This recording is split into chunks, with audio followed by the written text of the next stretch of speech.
ধরা পড়ছে বলে নাটক করছে। ও শোনা, ওর কথা শুনে তুমি কেন না করছো?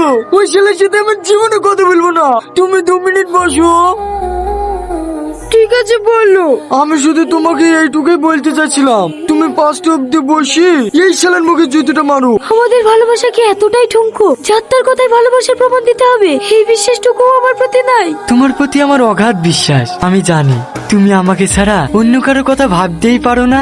তাহলে আমাদের ভালোবাসার সম্মান রাখতে তুমি আমাকে ছেড়ে দাও। আচ্ছা ঠিক আছে। এই শালা ফেসে গেল। এই তুই চুপ। ভালোভাবে যাও, পৌঁছে ফোন করবা। আচ্ছা ঠিক আছে। সারপ্রাইজ। এটা কে? তোমার ভাই নাকি? না, তোমার না 5টার সময় আসার কথা ছিল। অফিসটা আজকে একটু আগে ছুটি হয়ে গেছে, তার জন্য তো সারপ্রাইজ দিলাম। তোমাকে আমি সারপ্রাইজ ভাই। ওইটা আর ভাই না, ওইটা তোমার সতীন। 3 নম্বর বয়ফ্রেন্ডে দেখতে হলে একটু ওয়েট করো, 7টার সময় আসছে। এই সাথী পালা। সালমা, ও সালমা,